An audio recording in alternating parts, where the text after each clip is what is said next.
Hola, hola, bienvenidas y bienvenidos a Aprende en Casa 3, un espacio en el que vamos a poder aprender y divertirnos desde nuestros hogares con la compañía de la maestra Cecilia Vargas. Ceci, ¿cómo estás? Bien, ¿y tú, Jenny? Muy contenta de que nos acompañes y con mucho gusto de estar con ustedes en una clase más de Historia de quinto grado. ¿Ya están listos? Vamos con Ajo Listo y comenzamos. ¡Hola! Vamos a ver el siguiente video. Buenas prácticas para seguir adelante. Como todos sabemos, la COVID-19 es una enfermedad que se contagia muy fácilmente entre las personas. Por eso hay que continuar cuidándonos siguiendo las buenas prácticas que ya todos conocemos para evitar contagiarnos. Utiliza cubrebocas, no salgas de casa. Si tienes que hacerlo, recuerda que es obligatorio utilizarlo. Mantén una distancia mínima de 1,5 metros entre tú y los demás. Lávate las manos muy seguido con agua y jabón por lo menos durante 20 segundos o aplica desinfectante a base de agua y alcohol. Desinfecta las superficies de los objetos que más utilizas. También las cosas que compres en la tienda o en el supermercado. Sigamos luchando juntos contra este virus, cuidándonos los unos a los otros. Es muy importante continuar con las recomendaciones para evitar contagios de COVID. Trata de no salir de casa a menos que sea muy necesario. Si lo haces, utiliza el cubrebocas. Lava tus manos frecuentemente con agua y con jabón, por lo menos durante 20 segundos. Ahora es momento de seguir con el programa de hoy. ¿Listas? ¿Listos? ¡Muy bien! ¡Nos vemos pronto! Nos da mucho gusto tenerles de regreso. El día de hoy vamos a retomar algunos de los temas que comentamos la clase pasada y que por su importancia merecen un estudio especial. ¡Ay, qué bueno! Porque yo me quedé con muchas dudas sobre la crisis que mencionaste. O bueno, las crisis que vivió México. Me parece perfecto, Jenny. Justo hoy vamos a aprender un poco más sobre este tema. Como recordarán, el milagro mexicano fue un modelo económico desarrollista que se apoyó en la sustitución de importaciones. Lo recuerdo bien. A través de la sustitución de importaciones se buscaba sustituir o cambiar el consumo de productos extranjeros por productos nacionales. Exacto. Durante esta primera etapa, esa estrategia logró un gran crecimiento económico, también debido a que estuvo acompañada del impulso sistemático de los gobiernos, pues bajo este modelo, el Estado actuaba como un regulador de la economía, otorgando grandes apoyos a la industria interna, y esto fomentó la industrialización que modernizó a nuestro país. Sin embargo, este apoyo a favor de la industria generó también un descuido del sector agropecuario. Y este crecimiento económico se tradujo en un mejoramiento de la calidad de vida de la mayoría de los habitantes. Exacto. Sin embargo, después de varias décadas, para mantener este crecimiento fue necesario recurrir al endeudamiento con el exterior. Eso de endeudarse no suena nada bien. Pues no.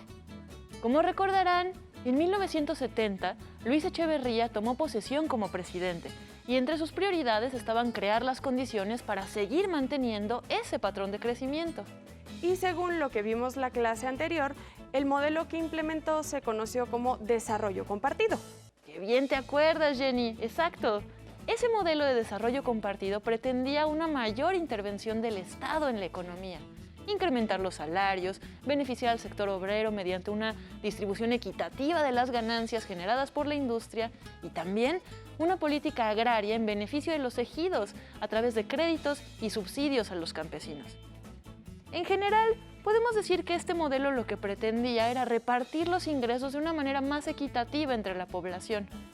Además, durante el gobierno de Echeverría se crearon instituciones para construir viviendas para los trabajadores y otorgar créditos para la adquisición de muebles y aparatos electrodomésticos. Parece que los objetivos del desarrollo compartido eran brindar una mejor calidad de vida a la población, generar más empleo y fortalecer la capacidad del Estado para impulsar actividades económicas. Correcto. Esa era la intención del proyecto económico. Entonces, para ponerlo en marcha, se decidió aumentar el gasto público. Ceci, pero, a ver, primero, ¿qué es el gasto público? Esa es una muy buena pregunta, Jenny. El gasto público es la cantidad de recursos financieros, materiales y humanos que el sector público, representado por el gobierno, usa para cumplir sus funciones. Ah, eso quiere decir que es el dinero que gasta el gobierno para intentar satisfacer las necesidades de la población. Pues eso suena bastante bien, ¿o no?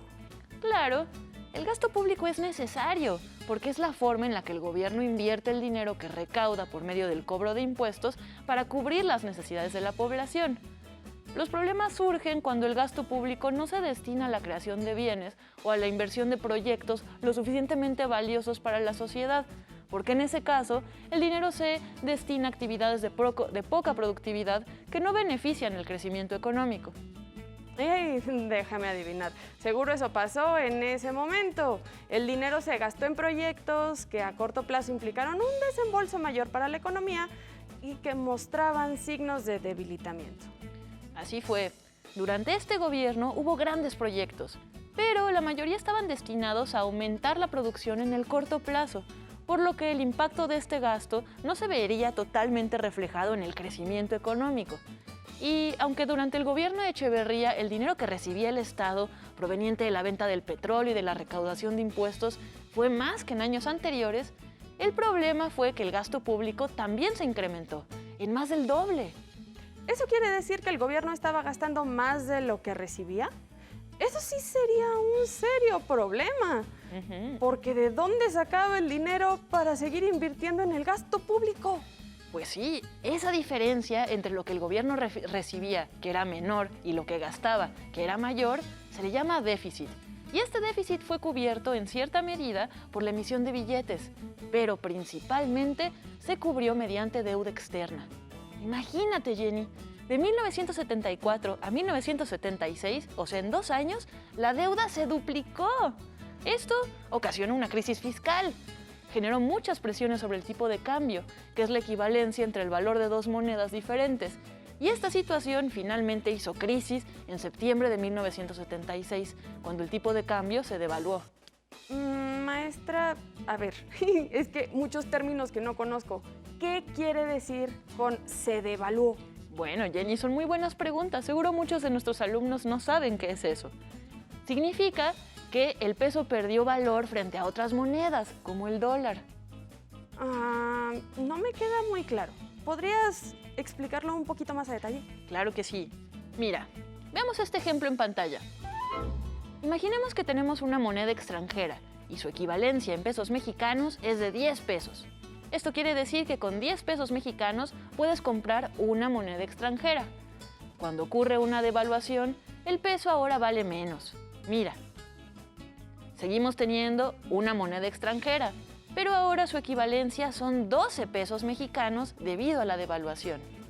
Eso quiere decir que para comprar una moneda extranjera se necesita más dinero mexicano.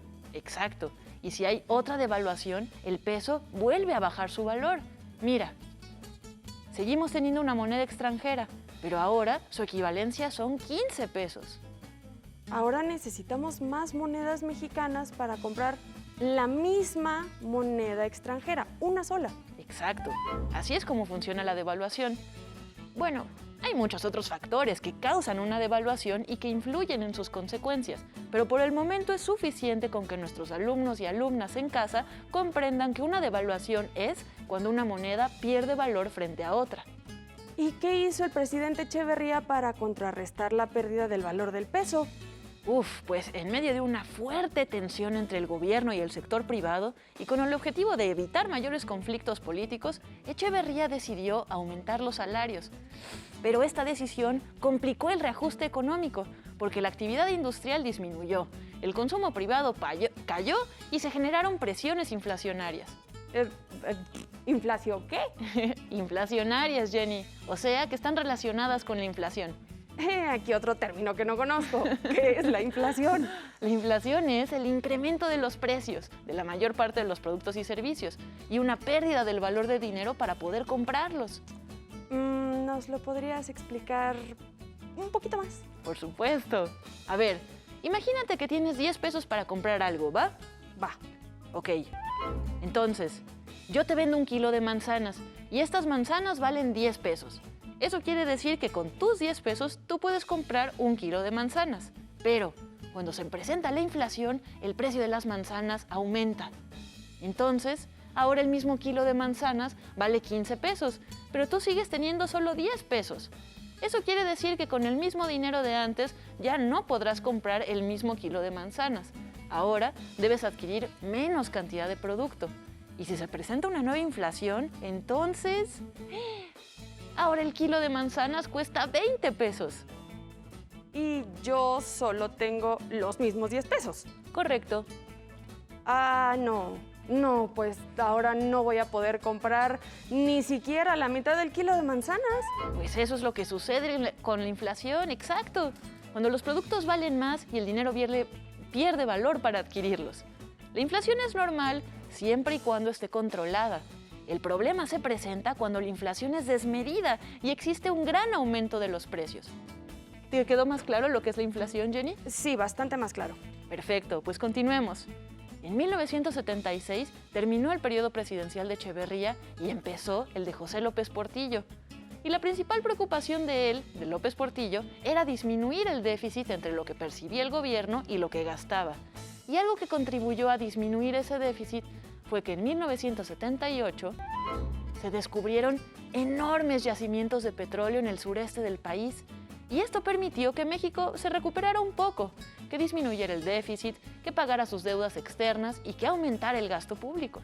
Y si no mal recuerdo, en estos años, debido a la crisis del petróleo, el precio del petróleo aumentó, lo que benefició a México como país productor, ¿cierto? Porque recibió grandes cantidades de inversiones y créditos para explotar esos yacimientos. Exacto. Y gracias a las ganancias de esas ventas, el gasto público aumentó. O sea que el gobierno comenzó a invertir en obras y proyectos para continuar con los subsidios que venían de gobiernos anteriores. Pero cuando los precios del petróleo comenzaron a regularse, el gobierno mexicano de nuevo ya no tuvo cómo mantener la balanza y se encontraba otra vez en déficit. Por lo que, para mantener el nivel del gasto, tuvo que financiarse por vía de la deuda. O sea que el gobierno estaba gastando más de lo que ganaba y para llenar ese vacío pidió dinero prestado otra vez. Eso. Recordemos que el problema principal de este momento era que nuestra economía se había vuelto demasiado dependiente de los ingresos petroleros. Entonces, cualquier variación en los precios del petróleo afectaba gravemente la economía de nuestro país. La situación era complicada y se volvió insostenible cuando una nueva devaluación se hizo presente. ¡Otra! Así es. En febrero de 1982, el peso perdió casi la mitad de su valor frente al dólar. Y así, López Portillo cerró su gobierno con una devaluación, estrategias por contener la crisis y tensiones con el sector privado. En esta ocasión, el conflicto fue con el sector bancario, porque en septiembre de 1982, López Portillo tomó la inesperada decisión de expropiar los bancos comerciales. ¿Expropiar los bancos? Es decir, que los bancos pasaron a ser propiedad de la nación a cambio de una indemnización, ¿no? Lo vimos con Lázaro Cárdenas y la expropiación petrolera. Exacto, Jenny.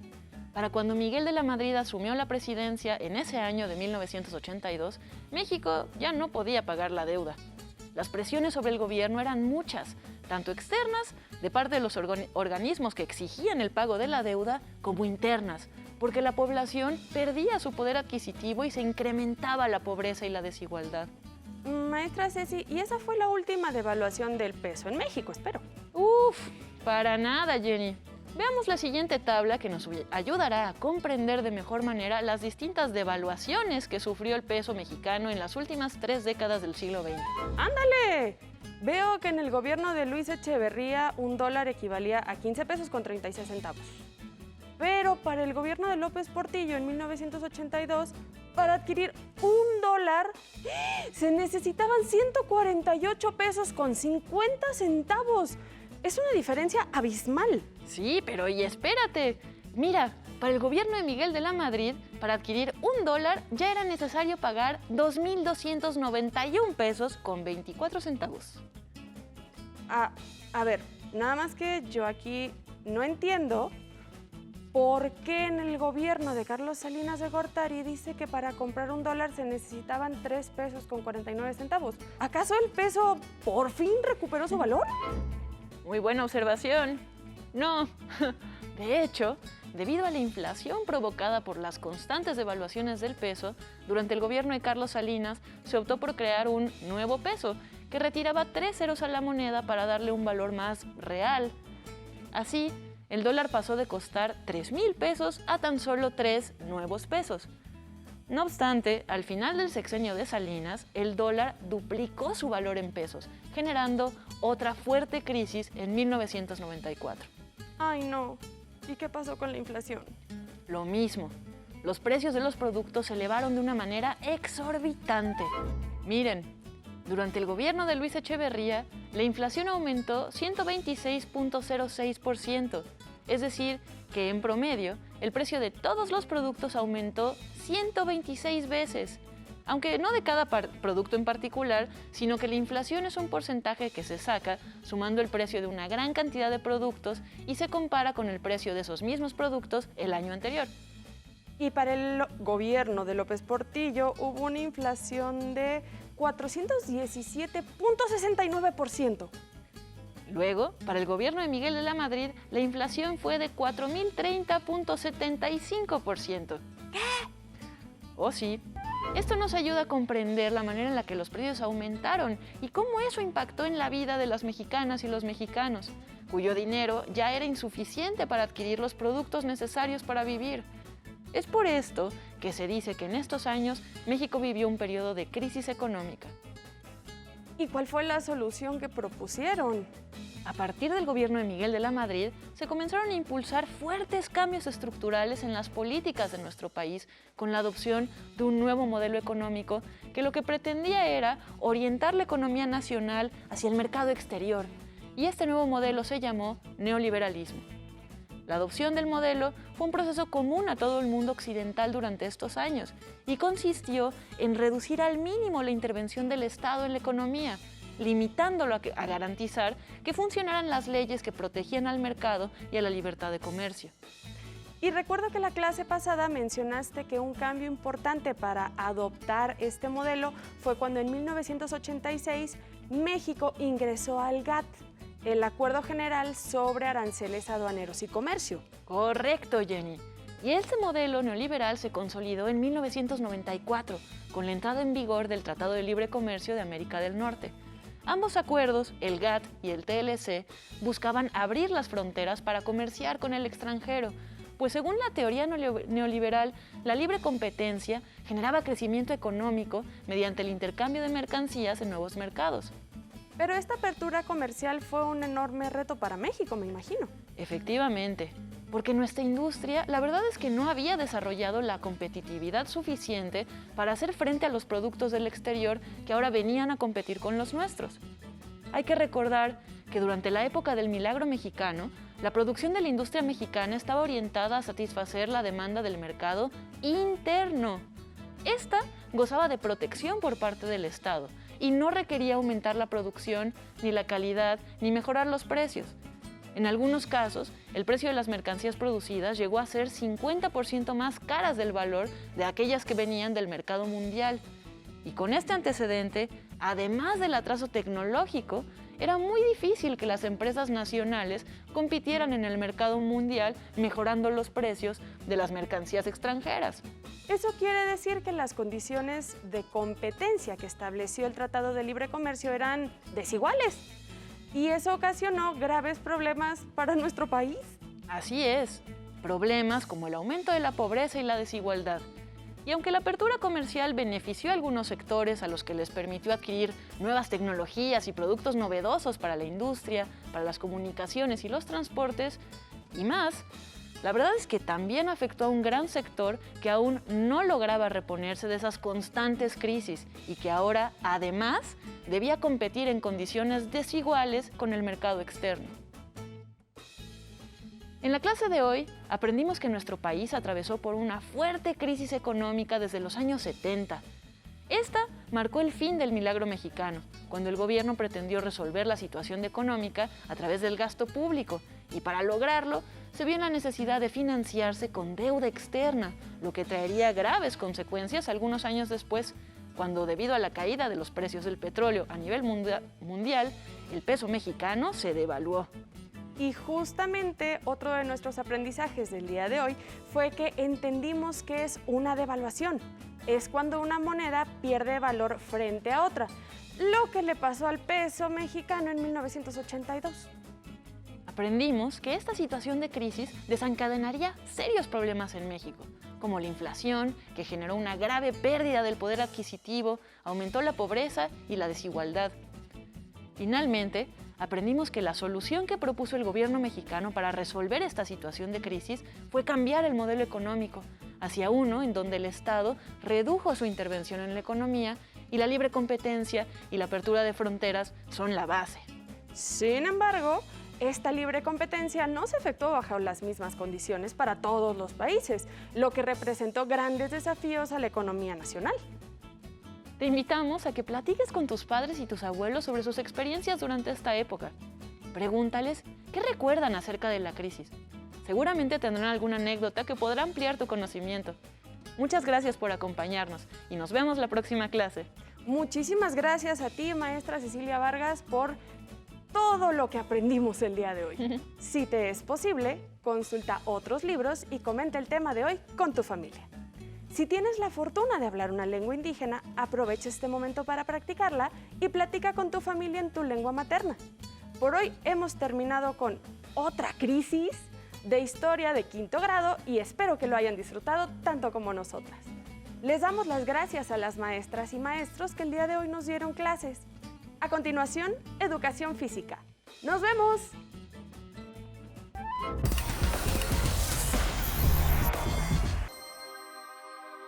Hola chicas y chicos, ¿cómo están? Espero todos se encuentren muy bien en casa.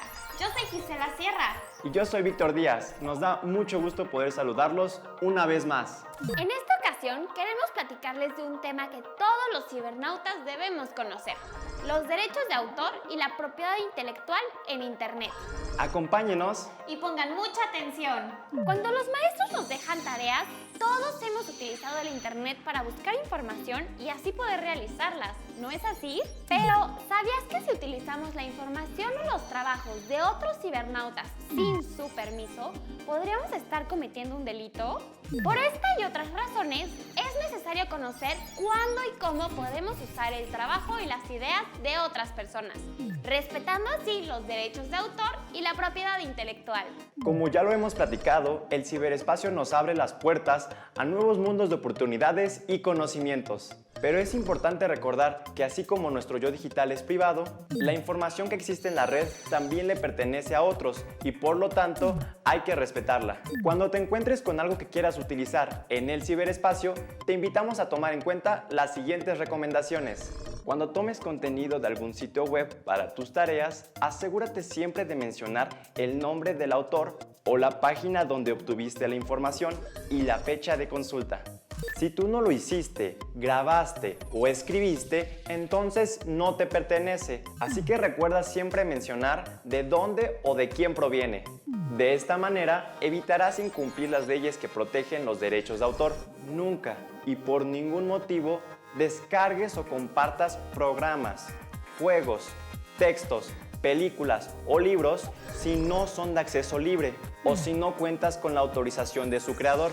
Si lo hicieras, podrías estar cometiendo una falta grave y esto podría traerte problemas. Si no cuentas con los permisos necesarios, no utilices ninguno de estos contenidos. Internet ha sido una plataforma muy importante para que muchos artistas y creadores puedan difundir su trabajo. Sin embargo, esto también ha ocasionado que algunas personas se aprovechen de esta situación, robando o copiando el contenido que no es suyo, lo cual perjudica el reconocimiento y beneficio económico de quienes lo crean. Cuando consumes o compartes contenido pirata, alguien más deja de ser remunerado por su trabajo y en cambio le das dinero a los delincuentes para que sigan haciendo daño. Es por ello que nunca debemos hacer uso de contenidos ilegales, lo cual evitará que algunas personas se beneficien y perjudiquen a otras. Al navegar por internet, un cibernauta responsable como tú debe recordar lo siguiente: tu yo digital puede aprender mucho en el ciberespacio, pero asegúrate de hacerlo honesta y responsablemente. Cuando utilices contenido de la red, siempre recuerda mencionar quién lo hizo o dónde lo encontraste. Antes de descargar, compartir o utilizar el trabajo de otros, consulta, respeta y decide. Tu yo digital siempre sabrá hacer lo correcto. Esperamos que la información y los consejos de hoy te hayan sido de ayuda. Y no olvides compartir este valioso conocimiento con otros cibernautas responsables como tú. El ciberespacio también es tu espacio. ¡Cuídate! Nos vemos, chicas y chicos. ¡Adiós! Si no tienes el libro de texto o necesitas ayuda para responder las preguntas, contáctanos. Para solicitar apoyo pedagógico, comunícate con maestras y maestros de lunes a viernes de 8 a 20 horas al teléfono 55 41 72 04 13 con 100 líneas. También puedes encontrar los libros de texto en la página conalitech.sep.gov.mx. Si quieres volver a ver los programas de Aprende en Casa, los puedes encontrar en la siguiente liga: aprendeencasa.sep.gov.mx.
Cómo armar un cubrebocas con ayuda de un adulto. Necesitarás un plumón o una pluma, una playera de algodón que ya no uses, una regla y tijeras. Recuerda que la manipulación de estas debe estar supervisada por un adulto. ¡Empecemos! 1. Estira la playera a lo largo y a lo ancho.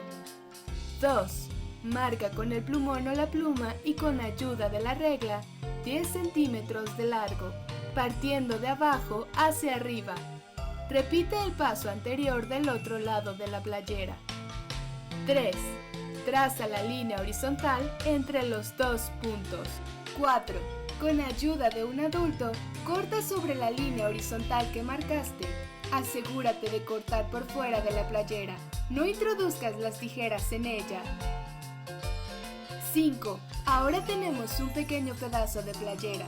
Estira a lo ancho y con ayuda de la regla, mide y marca con el plumón o la pluma de 15 a 18 centímetros de largo de un lado, dejando un margen de 2 centímetros de alto arriba y abajo. 6. Nuevamente pide ayuda a un adulto para recortar las líneas marcadas. ¡Listo! Ya tienes un cubrebocas con 2 pares de cuerdas. Para colocártelo, deberás amarrar las cuerdas sobre tu cabeza y alrededor de tu cuello.